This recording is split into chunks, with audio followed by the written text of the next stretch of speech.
Welcome to ACC Student News, The news students can use. This week's headlines include ice in Maryville.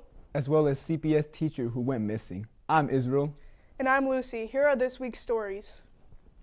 The Trump administration recently announced that Indiana will be designated as one of the 2 new national unmanned aerial system test sites. The goal of the testing site is to attract investment, create jobs, and accelerate the growth of the country's drone industry. One Hoosier politician pushed for the site to come to Indiana. Congresswoman Erin Houchin urged the Federal Aviation Administration to select the state based on its readiness to support large-scale testing and deployment of drone technologies. This is a major win for Indiana and America. Houchin said the test site will create new jobs and investment while ensuring the United States continues to lead the world in drone innovation and production. A gas cylinder explosion happened early Sunday after a wedding reception at a home in Pakistan's capital, killing 8 people, including the groom and bride, officers say. The blast occurred as the guests for the couple there were sleeping in the house. The blast had caused part of the house to collapse, injuring 7 people, according to the police. The explosion had occurred in a residential area in the heart of the city.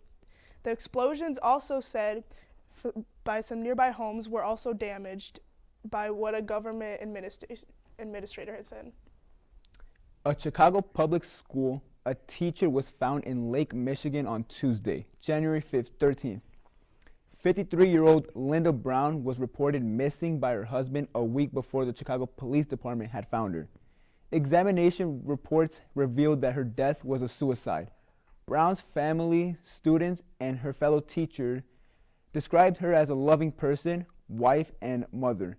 One of her former students said, "She just made us believe in a sense of hope, and she had created a safe space within her classroom." That is very unfortunate. Sad.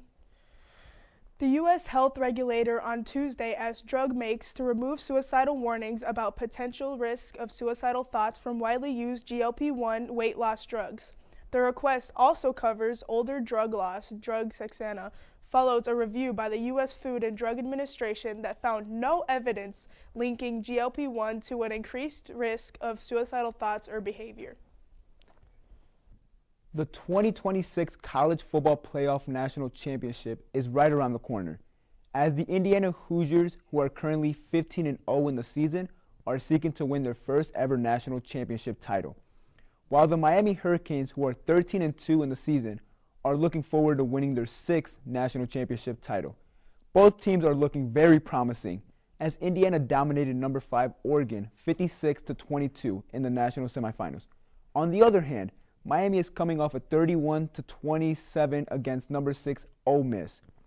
Kickoff starts at 7:30 p.m. Eastern Time from Hard Rock Stadium in Miami Gardens, Florida, which is the Hurricanes' home venue. The Hoosiers are looking like the favorites to win, although the Hurricanes have shocked fans as they have defeated number 2 Ohio State and number 7 Texas A&M. Now the big question stands: who will bring back history as the 2026 national championship?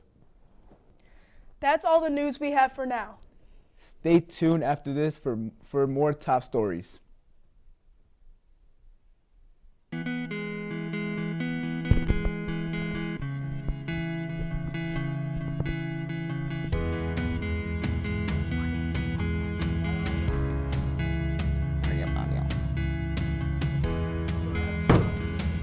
Of course.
Welcome back. I'm Josie. And I'm Aaron. Here are some more stories. U.S. Immigration and Customs Enforcement is looking to place a processing center in Merville that would hold hundreds of immigrants as part of a new Prime for Human Beings network. The Washington Post reported that it had obtained internal ICE documents that outlined plans to detain 8,000 immigrants in industrial warehouse nationwide. NBC and Bloomberg News also have reported on ICE looking at converting warehouses into detention centers to speed up deportations. Possible locations in Merville was set as this 8700 block of Merville Road. Merville officials have stated concerns over this facility, but say there might not be anything they can do about it. What if the Chicago Bears came to Northwest Indiana? Will they be called the Gary Bears? Well, any Chicago Bears fan hoping they will construct a football stadium here in Northwest Indiana should keep an eye on Senate Bill 27. This proposal sets the framework that could possibly bring them here.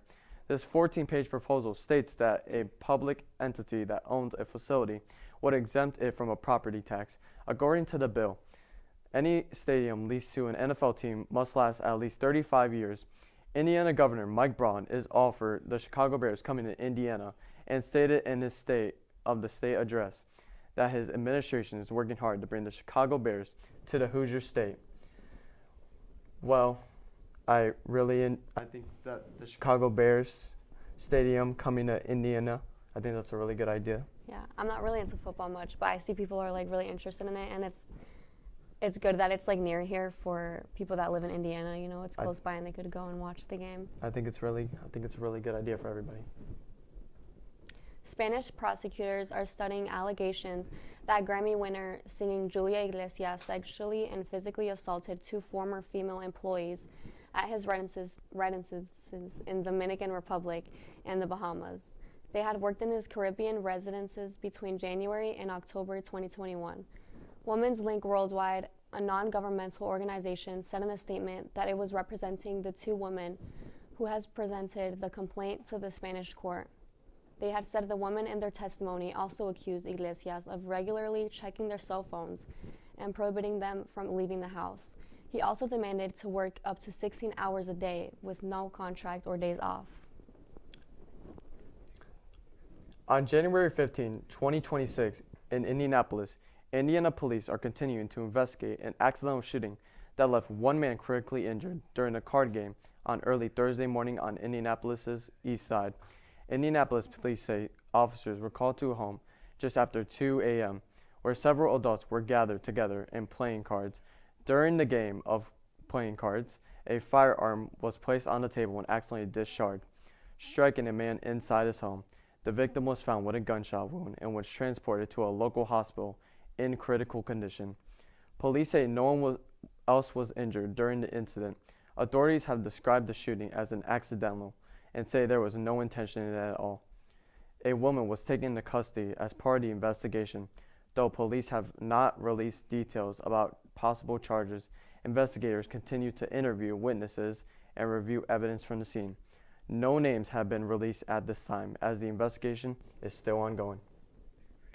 After 85 years, the Chicago Bears defeated the Green Bay Packers in the wild card round of the playoffs last Saturday at their home stadium, Soldier Field. This team pulled one of the most dramatic comebacks in the franchise's history, with the Bears rallying from an 18-point shortage to beat the Packers 31-27. The Chicago Bears are preparing to face the Los Angeles Rams in the NFL division round this Sunday. The Rams survived a round through the Carolina Panthers to punch their way into the divisional round to face off with the Bears. The game will take place on Sunday at 6:30 Eastern Time on NBC, with the Chicago Bears hosting at the Soldier Field against the Rams to determine the winner of the division playoff. That's all the news we have for this week. Make sure to tune in next week for more ACC student news. The news students can use.